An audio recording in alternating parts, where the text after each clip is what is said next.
Over the weekend, the New York Liberty trounced the Las Vegas Aces, disqualifying them from the WNBA playoffs and giving them the small share of the pie that they so well earned just now.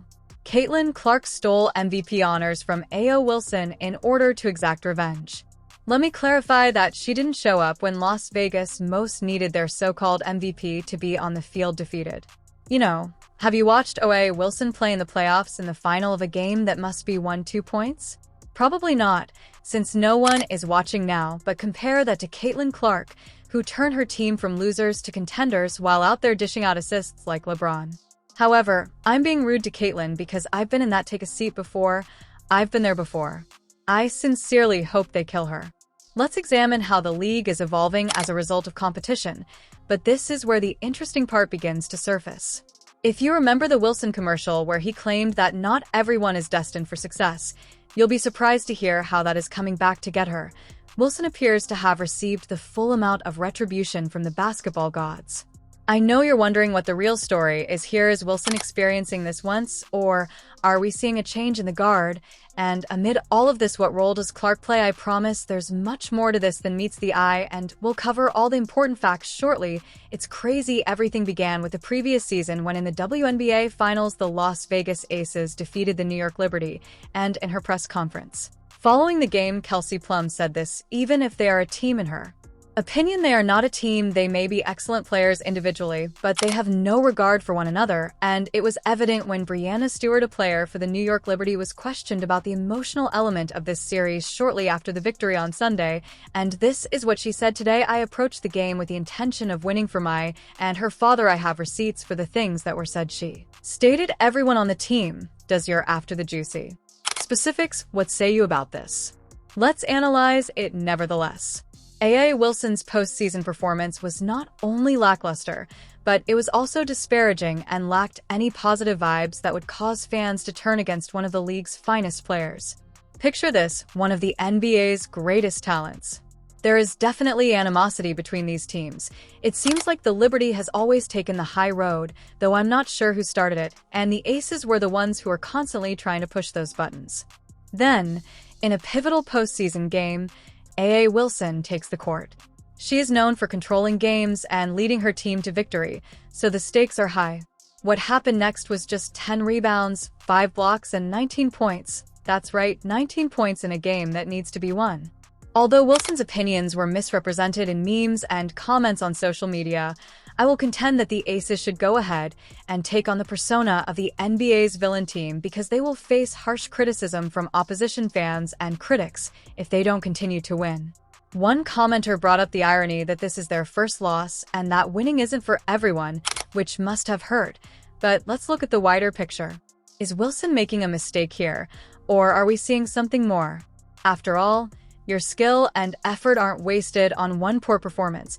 But perception is crucial in the high-stakes world of professional sports. Since Wilson's team entered the game as the 4th seed, it was anticipated that they would advance far, but instead they are staying home and watching the rest of the playoffs. Both fans and commentators are questioning whether this is a sign of things to come or just a roadblock. You might be asking how a top player handles something like this. Now, managing your reputation, living up to your own hype, and proving the skeptics are more important than the game itself. Wilson still has a challenging assignment in Asia. As they say at Nike, not everyone is cut out for winning. These days, people make fun of Asia by using the "winning isn't for everyone" meme, but everyone seems to be in a good mood. However, some people have responded to others who have shared that by saying things like, "You're racist" or "You're just a hater." Wilson is currently trending heavily on Twitter as a result of her collaboration on this advertisement. This type of misogyny is internalized, much like what happens in our daily lives, and if you get to the major leagues, where a lot of people are watching, these are the kinds of things that will go viral online. Yes, there can be a thin line between, say, sharing extremely private information and hitting someone when they're feeling low, but the issue with sports is that the day's meme could inspire something else tomorrow. Will Wilson use this as motivation to come back even stronger, or will the pressure to honor her commitment cause her to falter? Remember that we are discussing a league that is constantly changing. Our second point is that the current order is in jeopardy because of the rise of new stars. While Wilson is having difficulty, a new star emerges that is brighter than before. Can you imagine a player with such skill that she not only wins games but also changes the rules of the game? That's exactly what's happening with Caitlin Clark, the newest star in the WNBA. Perhaps you think you have seen it all in basketball, but Clark is attracting the attention of even the most seasoned players with her on-court actions that are making a failing team into a formidable one on her own. After AA was eliminated, some felt that she should have won MVP more. Clark Caitlin's award. Let's dissect it. Let's talk about her three-point shooting first. Beyond the arc, Clark isn't just a decent person, she's reinventing what's possible. We are discussing logo threes that seem to be as easy as layups. The three-point line is merely a suggestion in the game. She's playing outside. It seems the odd thing is that Clark leads the WNBA in assists in addition to being a top scorer. Yes, a rookie is currently leading the league in assists. The greatest way to put it was by one analyst with her passing. She takes command, she maestros, she controls game after game. Does that sound familiar? That's because it's reminiscent of our previous assessment of LeBron James. It's possible that you're thinking, well, she can shoot and pass. But however, it goes beyond that. Clark's style of play is significantly altering WNBA expectations. She is modifying the game, not as playing it. At this level, her combination of court vision and scoring prowess is unmatched. The worst part is that Clark is raising her entire staff. In addition to herself, the Indiana Fever had a disappointing season finale, seemed to be serious contenders for the title the following year. Now that they're in the playoffs in this league, genuine genius is distinguished by effects like that.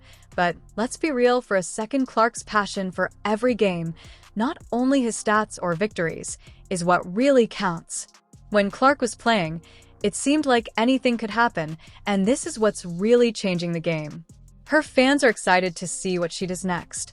Can she score a half-court basket?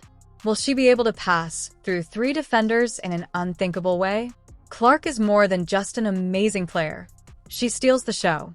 Caitlin Clark is the type of player who makes you want to tell your friends, did you see what she just did? She is viewing appointments in a way that the WNBA hasn't seen in a long time. But what if her arrival rocks the WNBA world to its core? The league's established stars are now closely observing them, and not only is a new player making noise, but the league as a whole might be witnessing a change in leadership. I'm not making this up.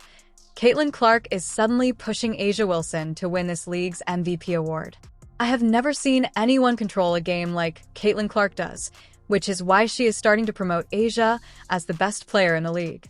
Despite disagreements among fans and pundits regarding Clark's ascent, she is not only displaying incredible numbers, but also challenging the idea that Asia's top WNBA player is Wilson has long been regarded as the best. Nowadays, his impactful style of play and capacity to motivate a whole squad are more important than statistics. This is where the interesting part starts. The rivalry between Clark and Wilson is about more than simply sportsmanship on the court. It is changing the whole story of the NBA.